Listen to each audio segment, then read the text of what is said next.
things which people took for granted. Take even 370. People just assume 370 cannot be changed. When we have put 370 to rest, now people understand, yes, the POK is also important. There is a parliament resolution. Every political party of this country is committed.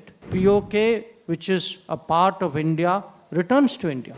नमस्कार दोस्तों, Jammu and Kashmir का वो हिस्सा जिसे पाकिस्तान ने एक time पर illegally occupy कर लिया था, जिसको हम पाकिस्तान ऑक्यूपाइड जम्मू एंड कश्मीर के नाम से जानते हैं, उस हिस्से में बहुत वायलेंट प्रोटेस्ट शुरू हो चुके हैं पिछले 26 घंटों के अंदर में।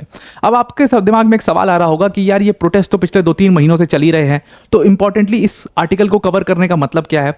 बट एक्चुअली जो वो प्रोटेस्ट चल रहे थे वो बहुत पीसफुल प्रोटेस्ट चल रहे थे पिछले कई महीनों से जो चल रहे थे, लेकिन अभी पिछले 26 घंटों में वो प्रोटेस्ट बहुत ज़्यादा वायलेंट हो चुके हैं और अथॉरिटीज़ ने भी इसके ऊपर, जो पाकिस्तान की अथॉरिटीज़ हैं, उन्होंने भी इस पूरे प्रोटेस्ट को कोशिश करी कि इसमें सीरियस क्रैकडाउन कर दें। उन्होंने वायलेंस का रिजॉर्ट लिया, लेकिन उनके इससे ये प्रोटेस्ट और ज़्यादा बढ़ गए और लोग जो हैं वो काफ़ी ज़्यादा वायलेंट हो गए और वहाँ के असिस्टेंट कमिश्नर के ऊपर भी हमला कर दिया है। इवन जो लोग हैं पाकिस्तान ऑक्यूपाइड कश्मीर के, वो ऐसे नारे लगा रहे हैं कि उन्हें पाकिस्तान से अब आज़ादी चाहिए। अब वो बिल्कुल फेडअप आ चुके हैं पाकिस्तान से और अब वो आज़ाद होकर के इंडिया में जाकर के मिलना चाहते हैं।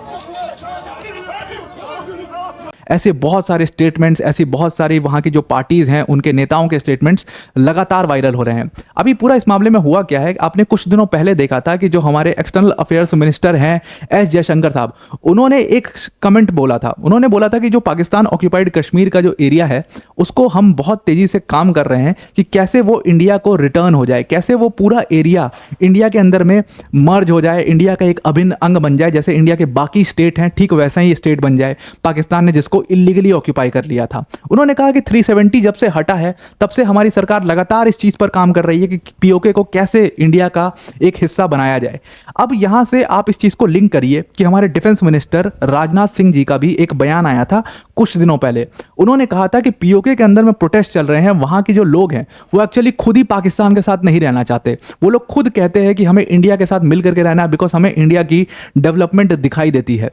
अब रिसेंटली अभी इस वाले मामले में हुआ क्या है और ये प्रोटेस्ट इतना वायलेंट क्यों हुए हैं, इसको आप समझने की कोशिश करना। देखो, अगर आप पाकिस्तान ऑक्यूपाइड जम्मू एंड कश्मीर का पूरा हिस्सा समझोगे मैप के थ्रू, तो पहले आपको मैं मैप से समझाने की कोशिश करता हूं। मैप में ये पूरा जो आपको हिस्सा दिख रहा है ऊपर वाला, मतलब ये मुजफ्फराबाद, ये उसके बगल में हाटियां बाग और ये हवेली, ये जो पूरा हिस्सा है ये एक्चुअल में कश्मीर का हिस्सा है जिसको हम पाकिस्तान ऑक्यूपाइड कश्मीर कहते हैं, यानी कि पीओके कहते हैं।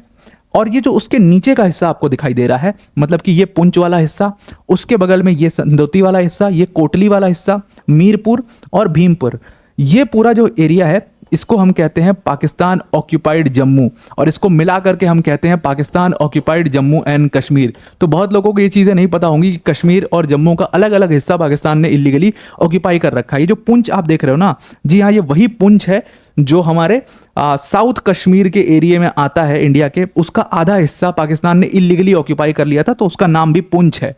तो उसी पुंछ डिस्ट्रिक्ट का आधा हिस्सा है ये। अब यहाँ पर आपको दिख रहा होगा ये मुजफ्फराबाद, ये जो टॉप पे मुजफ्फराबाद एरिया दिख रहा है, यहीं पर बहुत सीरियस और काफ़ी वायलेंट प्रोटेस्ट चल रहे हैं। अब ये प्रोटेस्ट हुए कैसे, शुरू कैसे हुए, आप समझने की कोशिश करना। देखो, पाकिस्तान के अंदर में हुआ क्या कि वहाँ पर ज़बरदस्त इन्फ्लेशन रेट है। तो जैसा कि मैंने आपको बताया, पाकिस्तान जो है वो लोन मांगने पहुँच गया था बहुत सारे लोगों के पास। तो वहाँ पर IMF ने उसको बोला था कि भाई तुम्हें अपने टैक्स स्लैब को बढ़ाना होगा। ये चीज़ मैंने कवर की थी, मैं लिंक दे दूंगा डिस्क्रिप्शन में, आप देख लेना। तो IMF ने उनको बोला था कि आपको टैक्स स्लैब बढ़ाना होगा, आपको सब्सिडीज देना कम करना पड़ेगा। तो पाकिस्तान क्या करता था, पहले बहुत ह्यूज सब्सिडीज दिया करता था इलेक्ट्रिसिटी के ऊपर, लोगों को 300-400 यूनिट फ्री और ये सारी चीज़ें करता था पाकिस्तान। जब इकॉनमी में उतना दम ना हो तो सब्सिडीज आपको नहीं देनी चाहिए, या तो आप सब्सिडीज दे लो या तो अपनी इकॉनमी संभाल लो। तो IMF ने ये बहुत स्ट्रिक्टली पाकिस्तान को बोला कि भाई सब्सिडी बंद करो। तो पाकिस्तान ने जैसे ही सब्सिडीज बंद करी, उसका सबसे बड़ी मार इसी Pakistan occupied Jammu and Kashmir region पर पड़ी, पूरे रीजन पर, खास तौर से मुजफ्फराबाद के ऊपर। हुआ क्या कि इलेक्ट्रिसिटी के रेट एकदम से बढ़ गए और लोग इससे काफ़ी ज़्यादा निराश हो गए। अब जैसे ही लोग इससे निराश हुए, और शुरू में भी क्योंकि पाकिस्तान ऑक्यूपाइड जम्मू एंड कश्मीर के लोगों को दिखता है कि जब से 370 2019 के बाद से हटा है कश्मीर के अंदर में, तो वहाँ पर जम्मू एंड कश्मीर में काफ़ी डेवलपमेंट हो रही है और लोग भी देखते होंगे कि वहाँ पर डेवलपमेंट हो रही है, वहाँ के युवा पढ़ रहे हैं, वहाँ पे जो मिलिटेंसी एक टाइम पे हुआ करती थी वो मिलिटेंसी पूरी तरीके से ख़त्म हो चुकी है। और हमारे यहाँ पर हर तरफ मतलब अनरेस्ट है, हम इतना इन्फ्लेशन रेट है, इकनॉमी बिल्कुल ख़राब हो चुकी है, हमारे बच्चों के पास शिक्षा नहीं है पढ़ने के लिए, नौकरी नहीं है करने के लिए। ये सारी प्रॉब्लम्स जो हैं वो पाकिस्तान ऑक्यूपाइड जम्मू एंड कश्मीर को बुरी तरीके से जकड़ी हुई थी और पाकिस्तान कभी इस पूरे रीजन पर ध्यान भी नहीं देता था। पाकिस्तान देखो मेजरली ध्यान अपने सेंट्रलाइज रीजन पर ही देता है, जैसे पंजाब पे बहुत फोकस रहता है पाकिस्तान, बाकी आप कुछ एरियाज देखोगे सिंध वाले वहाँ पर फोकस रहता है, लेकिन वहीं पर आप खैबर पख्तूनवा देखो वहाँ पर प्रोटेस्ट हैं, नीचे आप बलूचिस्तान देखो वहाँ पे प्रोटेस्ट है, फिर उसके बाद आप पाकिस्तान ऑक्यूपाइड जम्मू एंड कश्मीर का रीजन देख ही रहे हो, वहाँ पे तो लोग परेशानी है, वो पाकिस्तान से किसी भी तरीके से आज़ाद होना चाहते हैं, वो चाहते हैं कैसे भी करके हम पाकिस्तान से आज़ाद हो जाएं और इंडिया में मेरा विलय हो जाए। तो अब हुआ क्या कि जब इसी इलेक्ट्रिसिटी प्राइस और मतलब इन्फ्लेशन रेट और इन सारी चीज़ों को लेकर के लोग परेशान थे, तो लोगों ने प्रोटेस्ट करना वहाँ पर शुरू किया। और ध्यान रखिएगा ये पीसफुल प्रोटेस्ट शुरू हुआ। अब ये पीसफुल प्रोटेस्ट को दबाने के लिए पाकिस्तान ने क्या किया, अपना दिमाग लगाया और पंजाब प्रोविंस से जो ट्रूप्स थी उनको भेज दिया यहाँ पर पाकिस्तान ऑक्यूपाइड जम्मू एंड कश्मीर का जो रीजन मैं अभी आपको दिखा रहा था वहाँ पर उनको भेज दिया। अब इन ट्रूप्स ने आई और ये इन्होंने कोशिश की कि वायलेंस के थ्रू, जो यहाँ के असिस्टेंट कमिश्नर थे इन ट्रूप्स के, उन्होंने कोशिश की कि हम वायलेंस के थ्रू इस पूरे प्रोटेस्ट को तोड़ के रख दें। अब जैसे ही उन्होंने वायलेंस अपनाया, उन्होंने क्या किया कि भीड़ के ऊपर शेलिंग करनी शुरू कर दी, भीड़ को मारना शुरू कर दिया, जिसके वजह से शेलिंग की वजह से एक 6 साल की बच्ची जो थी मुजफ्फराबाद प्रोविंस के अंदर में ही, उस बच्ची की डेथ हो जाती है। और उसके बाद प्रोटेस्ट एकदम से वायलेंट हो जाते हैं, लोग भी वायलेंट हो जाते हैं और एकदम से जो ट्रूप्स थी, जो अथॉरिटीज़ थी, जो एडमिनिस्ट्रेशन था पाकिस्तान का, उसके ऊपर टूट पड़ते हैं। हालांकि वहाँ के जो असिस्टेंट कमिश्नर थे उनको भी उन लोगों ने पकड़ लिया और बताया ये जा रहा है कि उनके कपड़े वगैरह सब उतार दिए और उनके जो कपड़े थे उसका एक झंडा बना करके चौराहे पे लगा दिया कि अगर पाकिस्तान एडमिनिस्ट्रेशन का कोई भी व्यक्ति पाकिस्तान ऑक्यूपाइड जम्मू एंड कश्मीर में घुसा तो उसका यही हाल किया जाएगा। और लोग वहाँ पर काफ़ी ज़्यादा वायलेंट हो गए। उसके बाद ये प्रोटेस्ट बहुत ज़्यादा बड़ा हो चुका है। अब पाकिस्तान ऑक्यूपाइड जम्मू एंड कश्मीर के अंदर में 2 प्रमुख पार्टियां अभी काम कर रही हैं।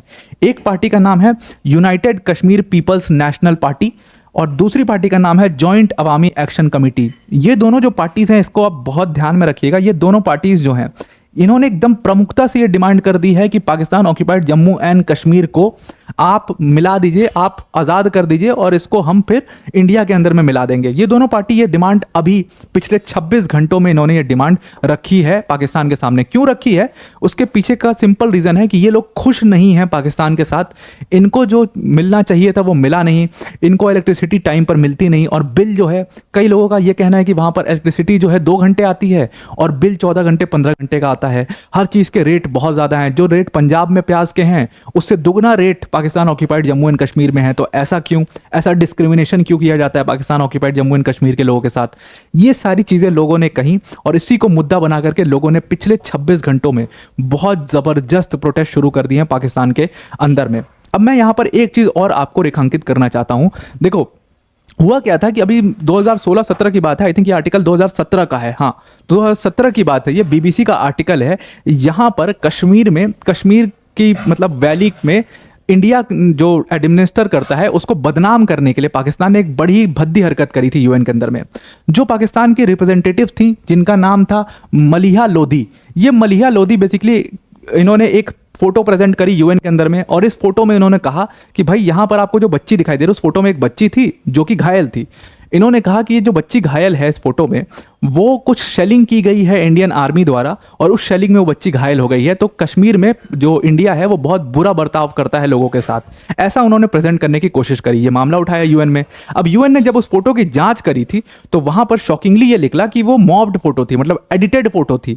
उसमें वो बच्ची कहीं और की थी, वो घायल हो गई थी। उसके फोटो को यूज करके यहाँ पर इन्होंने पूरी फोटो में दिखाया कि भाई इंडिया जो है वो कश्मीर में गलत करता है। जब ये एडिटेड फोटो का सच बाहर आया तो यूएन के अंदर में, मतलब आप समझ लो, भद पिट गई कश्मीर, मतलब यूएन के अंदर में पाकिस्तान की भद पिट गई। और इंडिया ने फिर, अब इंडिया इस पर कमेंट करेगा जरूर से कि भाई ये घटना जो आपने 2017 में करी थी हमारे साथ, अब आपके यहां पर तो ये सच में हुई है, एक सच में बच्ची की जान गई है शेलिंग के द्वारा। इस पर पाकिस्तान का क्या कमेंट है? आई थिंक इंडिया को ये मामला जरूर से उठाना चाहिए। और आप भी मुझे कमेंट में एक चीज जरूर बताना कि ये जो पूरा मामला चल रहा है पीओके में, आपको क्या लगता है कि पीओके कितनी दिन तक पाकिस्तान होल्ड कर पाएगा और कब तक ये पीओके जो है वो पूरी तरीके से इंडिया में उसका विलय हो जाएगा? अब वीडियो को एंड करने से पहले एक बहुत बड़ी अनाउंसमेंट है अनअकैडमी टीम की तरफ से। देखो, अनअकैडमी टीम ने 2023 का जो यूपीएससी सीएससी का रिजल्ट आया था ना, उसमें 300 से भी प्लस सिलेक्शंस दिए हैं। और इसमें जो हमारे all India rank 1 Aditya Shrivastava sir हैं, वो हमारे ऑनलाइन प्लेटफॉर्म लर्नर थे, वो भी इस 300 प्लस रिजल्ट्स में इंक्लूडेड हैं। तो जो हमारी सक्सेस है अनअकैडमी टीम की, वो हम अपने लर्नर्स के साथ मिल करके सेलिब्रेट करना चाहते हैं। और इसीलिए हमने एक बहुत बड़ी अनाउंसमेंट करी कि जिस यूपीएससी की तैयारी के लिए आपको 1 लाख 2 लाख रुपए खर्च करने पड़ते थे, उसकी कोर्स फीस को हमने कम करके सिर्फ और सिर्फ 24,999 कर दिया आपके लिए। अब इस कोर्स फीस के अंदर आपको एक चीज़ और ध्यान में रखनी है कि ये जो कोर्स फीस हमने की है, ये सिर्फ और सिर्फ वैलिड 11 मई तक है। तो उससे पहले आप इस पूरे ऑफर को अवेल कर लीजिए, तो आपको इसमें इस प्राइस में कोर्स मिल जाएगा। अब आपको सिंपली क्या करना है, डिस्क्रिप्शन में हमने एक लिंक दी है, उस लिंक पर जाना है, जहां पर यूज कोड का ऑप्शन आएगा, वहां पर वर्ल्ड अफेयर्स टाइप कर दीजिए बिना स्पेस के। कैप्स में चाहते हो कैप्स में कर दीजिए, आप स्मॉल में चाहते हैं स्मॉल में कर दीजिए, बस वर्ल्ड अफेयर्स टाइप कर दीजिए, आपको ये डिस्काउंटेड प्राइस शो होने लगेगा। अब इस प्राइस में आपको वेरियस बैचेस मिलेंगे हर एक बच्चे को। ये सारे बैचेस आपके डैशबोर्ड पर प्रेजेंट होंगे। इस बैच में क्या क्या मिलेगा आपको? सपोज आपको इंग्लिश मीडियम में पढ़ना है तो आपके लिए यहाँ पर आरंभ बैच है, जिसमें आपको 1-to-1 मेंटोरशिप भी मिलेगी, प्लस इसमें मृणाल सर, प्रतीक सर, सुदर्शन सर जैसी फैकल्टीज आपको पढ़ा रही होंगी। उसके साथ साथ अगर सिर्फ आप इंग्लिश मीडियम में पढ़ना चाहते हो तो आपके लिए यहाँ पर ट्राइम बैच है। ट्राइम बैच में सरमत सर, चेतन सर जैसी फैकल्टीज आपको पढ़ा रही होंगी। उसके बाद अगर आप सिर्फ हिंदी मीडियम में पढ़ना चाहते हैं तो यहाँ पर हमारे लिए लक्ष्य बैच है, उसमें आपको अनुज सर, मधुकर सर जैसी फैकल्टीज पढ़ाते हुए नजर आएंगी। इसके अलावा हमने अगर यूपीएससी सीएससी का प्रीलिम्स इस साल दे रहे हैं तो आपके लिए एक और यूपीएससी का फ्री ऑफ कॉस्ट, मतलब बिल्कुल 1 रुपये भी आपका नहीं लगेगा, उसके लिए हमने एक Unacademy all India prelims mock test arrange किया है। ये मॉक टेस्ट 12 तारीख, मतलब 12 मई और 26 मई को किए जाएंगे। अब इसमें जो क्वेश्चंस हैं वो बिल्कुल हाईली क्यूरेटेड क्वेश्चंस हैं, जो कि हमारी फैकल्टीज ने खुद क्यूरेट किया हुआ है, बिल्कुल एग्जाम पैटर्न के ऊपर। इस एग्जाम को आप दीजिए, फ्री ऑफ कॉस्ट रजिस्ट्रेशन है, इसका लिंक डिस्क्रिप्शन में दे दिया गया है। इसमें आपको ऑल इंडिया रैंक भी मिलेगी, जिससे आपको पता चलेगा कि आप कहां पर स्टैंड करते हो। तो आई होप आपको पीओके के पूरे प्रोटेस्ट का आर्टिकल समझ में आ गया होगा। आज के लिए इतना ही। Thank you and have a nice day.